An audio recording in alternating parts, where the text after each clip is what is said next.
Hi guys, welcome to J M astrology. 2023 yearly ప్రెడిక్షన్లో ఇప్పుడు కర్కాటక రాశి వారికి ఏ విధంగా ఉంటుందనేది ఈ వీడియోలో తెలుసుకుందాం. కర్కాటక రాశి అనేది కాలపురుషుని చార్ట్లో 4th హౌస్ అంటాం. సో ఈ రాశి వారికి ఈ 2023 ఇయర్ ఏ విధంగా ఉంటుందనేది చెప్పాలంటే మనం ముందు ప్రజెంట్ గోచారం ఎలా ఉంది అంటే ప్రజెంట్ ప్లానెటరీ పొజిషన్ ఎలా ఉంది అనేది ముందు డిస్కస్ చేద్దాం. ఇప్పుడు సాటర్న్ అనేది మకర రాశికి కుంభరాశికి అధిపతి.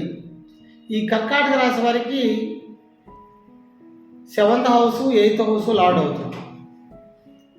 ఈ 7th house 8th house lord అయిన సాటర్న్ 8th హౌస్ అయిన కుంభరాశిలో ఉంది ఇప్పుడు.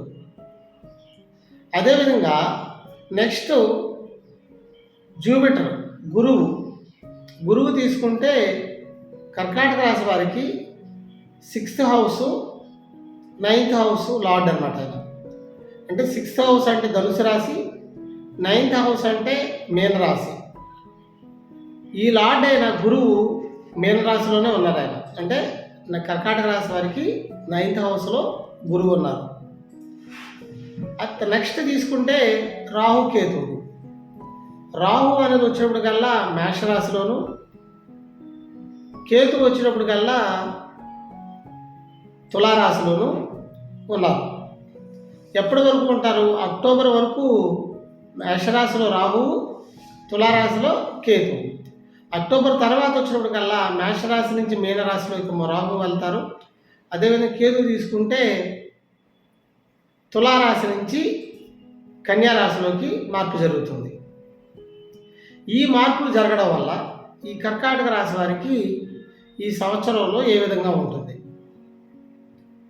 సో మొదటగా మనం సాటర్న్ యొక్క పొజిషన్ బట్టి వీరికి ఏ విధంగా ఉంటుంది అనేది చూద్దాం.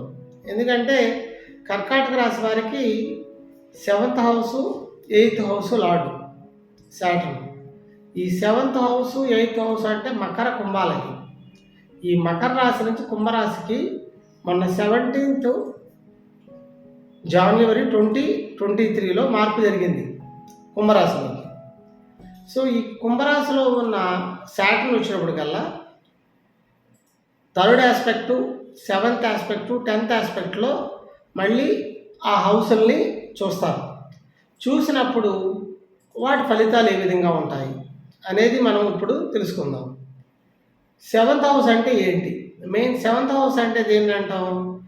7th హౌస్ అంటే పార్ట్నర్స్ అంటాం, తర్వాత పబ్లిక్ హౌస్ అని చెప్తాం, తర్వాత వచ్చినప్పటికల్లా స్పౌస్ అంటే భార్యకి భర్త స్థానం, భర్తకి భార్య స్థానం అవుతుంది. అటువంటి లార్డ్ వెళ్ళి 8th హౌస్లో ఉండడం వల్ల అంటే కర్కాటక రాశి వారికి ఏమంటే అష్టమ శని. సో ఈ విధంగా ఉండడం వల్ల ఏమవుతుందంటే వీళ్ళకి మానసిక అశాంతి, తర్వాత హెల్త్ పరంగా ఇబ్బందులు ఇవైతే.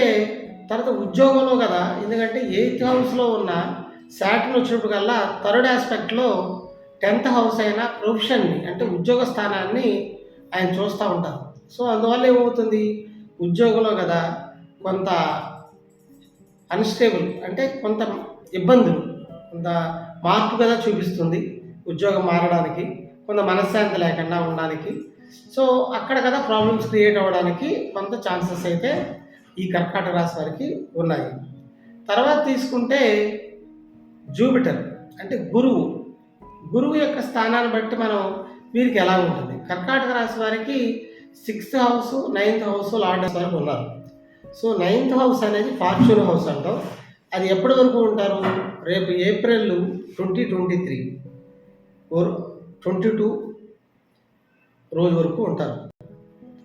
So 22 April 22 2023.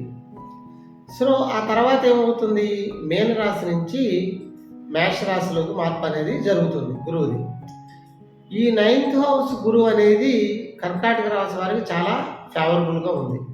ఎందుకంటే 9th అంటే ఫార్చ్యూన్, అది ఓన్ హౌస్లో గురువు ఉండడం వల్ల వీరికి వచ్చినప్పటికల్లా ఫైనాన్షియల్గా కానీ, తర్వాత ప్రొఫెషనల్గా కానీ, హెల్త్ పరంగా కానీ ఏది ప్రాబ్లమ్స్ అనేవి గురువు వల్ల గురువు ఉండడం వల్ల తగ్గుతాయి.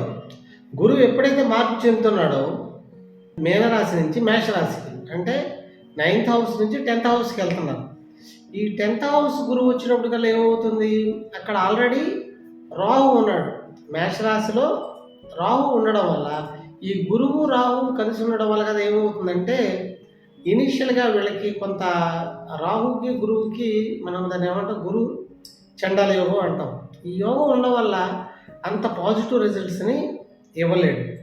సో గురువు మళ్ళీ అందులో రెట్రోగ్రేడ్గా అవుతాడు తర్వాత. సో అందువల్ల ఏమవుతుందంటే, వీరికి వచ్చినప్పటికల్లా ఏప్రిల్ 22 లోపే కర్కాటక రాశి వారికి చాలా ఫేవరబుల్గా ఉంది. ఆ తర్వాత వచ్చేటప్పటికల్లా మిశ్రమంగానే ఉందని చెప్పవచ్చు. తర్వాత తీసుకుంటే రాహుకేతువులు. రాహు వచ్చినప్పటికల్లా మేషరాశిలో అక్టోబర్ 31 వరకు ఉంటుంది. సో తర్వాత ఏమవుతుంది, అది 10th హౌస్ నుంచి 9th హౌస్కి రాహు వచ్చినప్పటికల్లా మీనరాశిలోకి మార్పు జరుగుతుంది అక్టోబర్ తర్వాత. అదేవిధంగా కేతు వచ్చినప్పటికల్లా తులారాశిలో ఉంది. తర్వాత వచ్చినప్పటికల్లా కన్యారాశిలోకి మార్పు జరుగుతుంది 3rd హౌస్లోకి.